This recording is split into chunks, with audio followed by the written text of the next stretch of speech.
Welcome to Kalpana's Kitchen. இன்னைக்கு நம்ம புளியோதரை எப்படி பண்றதுன்னு பார்க்க போறோம். முதல்ல நாம புளி ஊற வச்சிடலாம்.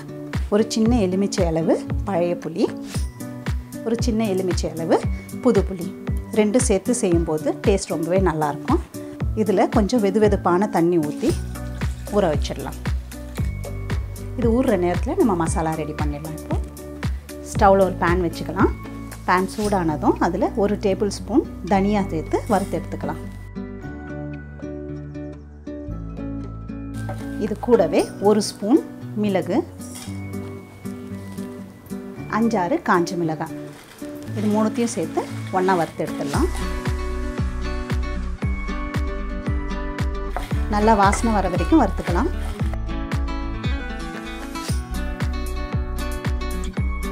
நல்லா வாசனை வர ஆரம்பிச்சிடுச்சு. இப்போ இது ஸ்டவ்ல இருந்து எடுத்துடலாம். அடுத்ததா 1 டேபிள் ஸ்பூன் கடலைப்பருப்பு, 1 டேபிள் ஸ்பூன் உளுத்தம்பருப்பு, 1 ஸ்பூன் வெந்தயம், மூணுத்தையும் சேர்த்து வறுத்துக்கலாம்.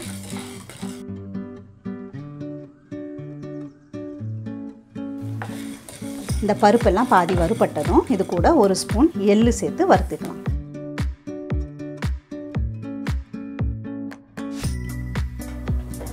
எள்ளு பொரிஞ்சதும் இப்போ இதையும் ஸ்டவ்ல இருந்து எடுத்துடலாம். ஸ்டவ் ஆஃப் பண்ணிடுங்க. இப்போ அந்த pan சூட்லேயே ஒரு கைப்பிடி அளவு கறிவேப்பிலையை போட்டு வறுத்து எடுத்துக்கலாம்.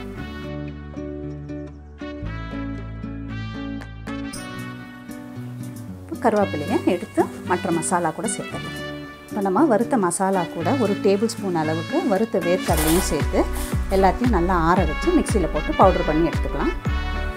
அடுத்ததாக நம்ம புளி காய்ச்சல் ரெடி பண்ணிக்கலாம். அதுக்கு ஸ்டவ்வில் ஒரு pan வச்சுக்கோங்க. பேனில் நம்ம ஊற வச்ச புளியை கரைச்சி அந்த தண்ணியை இதில் சேர்த்துடலாம். இதில் ஒரு 1/4 ஸ்பூன் அளவுக்கு மஞ்சத்தூள் சேர்த்துக்கோங்க.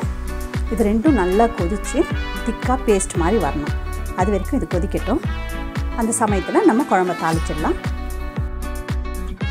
அடுத்து தாளிக்கிறதுக்கு ஸ்டவ்வில் ஒரு pan வச்சுக்கலாம். பேனில் 2 குழிக்கரண்டி நல்லெண்ணெய் சேர்த்துக்கோங்க. புளி சாதத்துக்கு கொஞ்சம் தாராளமாக எண்ணெய் சேர்த்தா தான் நல்லாயிருக்கும், இல்லைன்னா பிசு பிசுப்பாக இருக்கும். எண்ணெய் காஞ்சதும் அதில் 1 ஸ்பூன் கடுகு சேர்த்துக்கலாம்.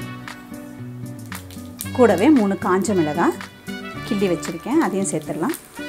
கடுகு பொரிஞ்சதும் அதில் 1 டேபிள் ஸ்பூன் கடலைப்பருப்பு சேர்த்துக்கோங்க, 1 டேபிள் ஸ்பூன் உளுத்தம்பருப்பு. எல்லாத்தையும் நல்லா வறுத்துக்கலாம்.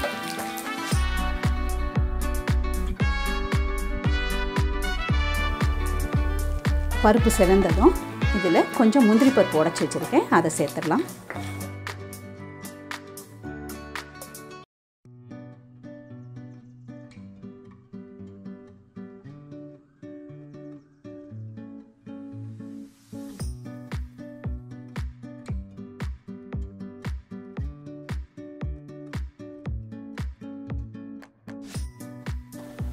பாருங்கள், நம்ம தாளிக்கிற நேரத்தில் இந்த புளி காய்ச்சல் திக்காக இந்த மாதிரி பேஸ்ட் மாதிரி ஆயிடுச்சு. இப்போ இதில் நம்ம அரைச்சி வச்சுருக்க மசாலாவை சேர்த்துடலாம்.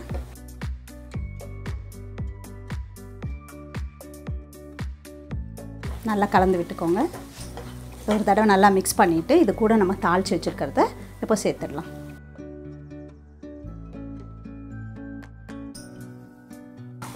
சேர்த்து நல்லா கலந்து விட்டுக்கிட்டே இருங்க.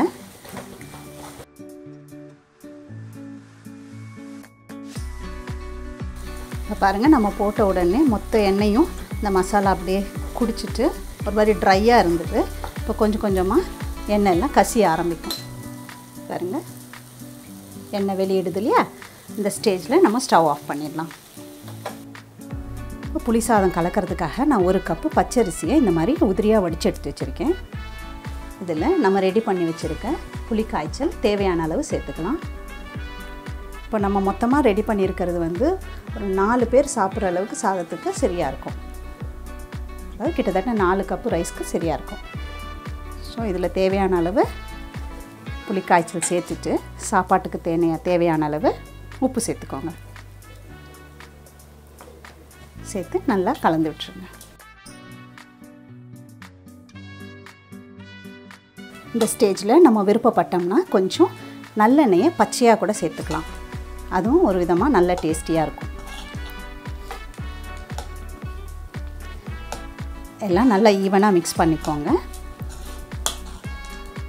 சுவையான மணமான புளியோதரை தயார். ட்ரை பண்ணி பாருங்கள். இந்த வீடியோ பிடிச்சிருந்தா லைக் பண்ணுங்கள், ஷேர் பண்ணுங்கள். நம்ம சேனலை இது வரைக்கும் சப்ஸ்கிரைப் பண்ணாதவங்க சப்ஸ்கிரைப் பண்ணி கூடவே பெல் ஐக்கானையும் கிளிக் பண்ணிவிடுங்க. சிம்பிளாக சமைங்க, சுவையாக சாப்பிடுங்க.